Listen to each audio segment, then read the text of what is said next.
Assalamualaikum my dear students, how are you all? I hope you all are fine. Your math teacher Ms. Hiba here.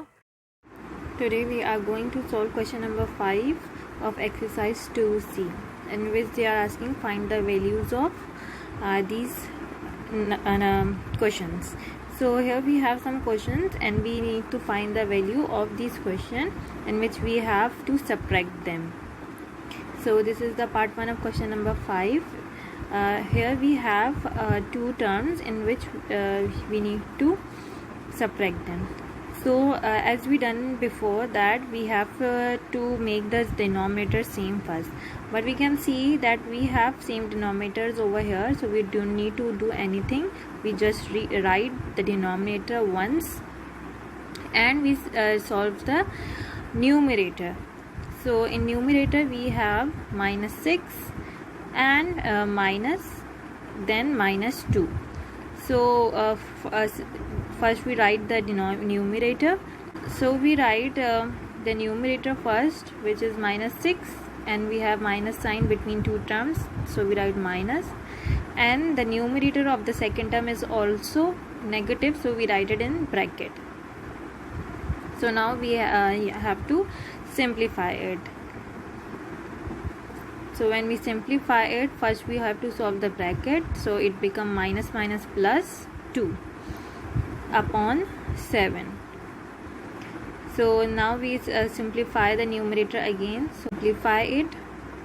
So minus 6 plus 2, which is minus plus minus, so we minus it, subtract it 2 by 6, so we get 4, and the 6 is bigger number, and we have minus with 6, so we write minus with 4 as well, क्योंकि जो bigger number होता है उसकी sign जो है वो साथ में आती है. Then upon 7. So here we can see that 4 और 7 जो है वो एक टेबल में नहीं आते हैं, तो वो रिड्यूस नहीं हो सकते. तो this is the answer for part 1 of question number 5. Now you have to solve the further parts by yourself in your notebook. This is your student task. You have to do this in your notebook, and your time your question in your notebook. Now we are moving to question number 6, which is simplify, in which we have to simplify these questions, in which we have 3 terms to solve this. And as we done in previous question addition and subtraction, वही questions हैं, वही तरीके से solve part 1, in which we have to simplify it. अब इसका simplify करने का method ये है कि जिस तरह हम ऐड और सब्ट्रैक्ट करते थे, उन्होंने मर्ज कर दिया है उसी क्वेश्चन को, उन्हीं क्वेश्चंस को, तो उसी तरह सॉल्व होंगे. अब हमारे पास जितनी भी नंबर ऑफ़ टर्म्स हों, या हमारे पास 3 हैं, 4 हों, 5 हों, जितनी भी हों, सब एक ही तरीके से होंगी. तो पहले हम इनके जो डिनोमिनेटर है उसको सेम करेंगे, और सेम करने के लिए हम वही LCM वाला मेथड यूज़ करेंगे, ताकि हम जो डिनोमिनेटर्स हैं हमें पता चल जाए कि किस नंबर से सेम करना है. तो यहाँ मैंने तीनों डिनोमिनेटर्स का LCM निकाल लिया है. तो यहाँ इनके जो फैक्टर्स आए हैं उसका आंसर आया है 36. यहाँ मैंने आपको LCM करके शो नहीं किया है, because we have done this multiple times, and I hope कि आप लोग को आता होगा LCM कैसे निकालना है. तो आप खुद उसको सॉल्व कीजिएगा अपनी नोटबुक में. तो इसमें हमें करना है कि डिनोमिनेटर जो है हमें 63 बनाना है. अब तीनों को हमें 63 बनाना है न्यूमरेटर में, डिनोमिनेटर में. तो हम इनको ऐसे नंबर से मल्टीप्लाई कर देंगे जहाँ पे जो है न्यूमरेटर, हमारा डिनोमिनेटर जो है वो 63 बन जाए. यहाँ मैंने इसको मल्टीप्लाई किया है 9 से, और जिससे डिनोमिनेटर को मल्टीप्लाई करते हैं उसी से डिनोमिनेटर को भी, न्यूमरेटर को भी मल्टीप्लाई करना पड़ेगा. तो यहाँ मैंने 7 को 9 से मल्टीप्लाई किया है, बिकॉज 7 9 से 63. सो यहाँ फर्स्ट टर्म जो है वो 9 से मल्टीप्लाई होगी.